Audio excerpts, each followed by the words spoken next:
For someone who follows a vegan diet, what do you think is the right way to be a vegan?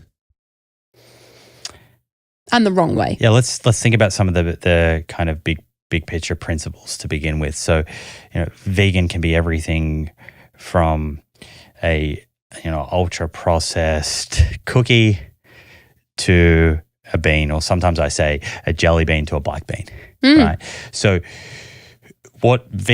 the word vegan doesn't tell you anything about the quality of the diet. And we have a ton of research looking at comparing the risk of disease with healthy plant-based dietary indexes versus unhealthy plant-based diets.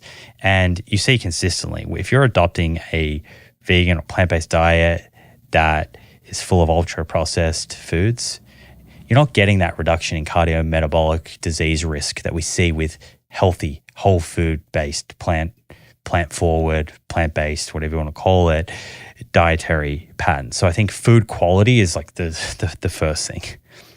We're talking about an abundance of fruits and vegetables, nuts, seeds, legumes, and whole grains that are making up the bulk majority of the calories in that diet. I think people need to be conscious of protein. I think, one of the disservices that many people in the vegan community do is pretend that you don't need to focus at all on protein and it just takes care of itself. You need to educate yourself. What are the protein-dense plant foods and optimize protein? I think most people should be getting at least 1.2 grams per kilo, but if they're an athlete or someone with performance goals, at least 1.6 grams. So you agree that protein is important? Yeah, I think protein is really important. I think there's myopic views of protein from all corners of diet tribes. I think, within the vegan community, there's people that will tell you that you should just adopt a very low protein diet. I don't think that's conducive to good muscle mass and bone strength as we age. And we know that sarcopenia and frailty is a big issue.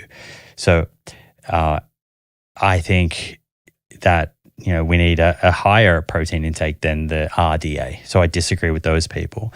And then there's people in the carnivore community that, are promoting the superiority of animal-based protein.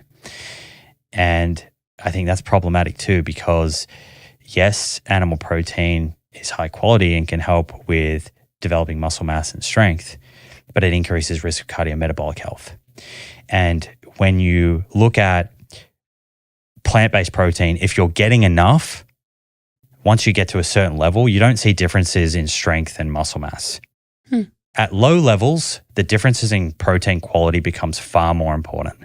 So if you're not eating enough protein, absolutely animal protein is going to be a superior source for you. But once you get to what I would say is an optimal amount, then it doesn't matter if you're getting those amino acids, protein from plants or animal. The outcomes that we care about, muscle mass and strength, are the same. The benefits that come with getting more of that plant protein is the package. That protein is coming as a package in a food matrix, and those are the foods that are associated with lower risk of cardiometabolic health. So when I think about longevity, I want to optimize for frailty and sarcopenia, but I want to optimize for cardiometabolic health. I'm thinking about lots of kind of different factors and outcomes that we care about, and that's where I think plant protein has a kind of edge on animal protein. So I would optimize for protein. I would be trying to make sure we're not eating a lot of these ultra-processed vegan foods. Getting enough calories if you're an athlete. Sometimes when people are moving to a more plant-based diet, there's more fiber, there's more food volume, and they can undereat and see a reduction in energy. So you need to be aware of calorie density. That's where nuts and seeds and the more calorie-dense foods can be helpful. And then certain nutrients. So if someone is adopting a completely plant-exclusive vegan diet, which again, I've never said is the healthiest diet that's out there, I come back to that theme. But there are going to be people for environmental or ethical reasons that want to do a vegan diet. And, I want to be able to support them. What are the limitations of the diet? Let's make that clear, and then people can optimize for it. And one of those limitations is there are certain nutrients that are harder to come by. Vitamin B12, you need to supplement. I think people should be supplementing iodine, 150 micrograms per day. DHA, EPA, and there's a lot of debate in the vegan community about that.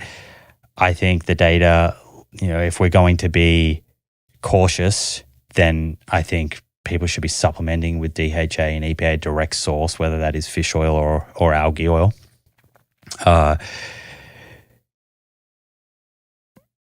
There are other nutrients like calcium and iron and selenium and zinc, and I wouldn't give like a broad recommendation as to whether someone needs to supplement with those. It really comes down to their blood work and life stage. So the big ones are B12, iodine, DHA, EPA, making sure you're eating, majority whole foods, optimized for protein, and ensure you're consuming enough energy to meet your body's requirements. What would you say are those optimal sources of plant protein? I actually have no idea. So, okay, so tofu, tempeh, mycoprotein, seitan if someone is not gluten intolerant. What is seitan? It's made from wheat protein. Oh, okay. Yeah.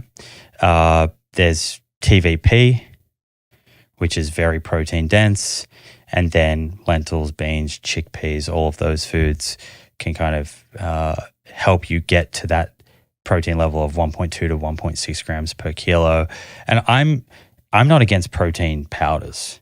I think that protein powders can be a very convenient way. I don't want someone to get all of their protein across the day from protein powder, of course, because those protein-containing foods I just mentioned have a lot of other nutrients that we want to be exposed to. But having a 30-gram protein shake a day can be a very convenient way to help someone get to that kind of total daily protein intake that I would say is optimal. Yeah, I'm a fan of protein powders as well. I feel like it makes it easier for sure.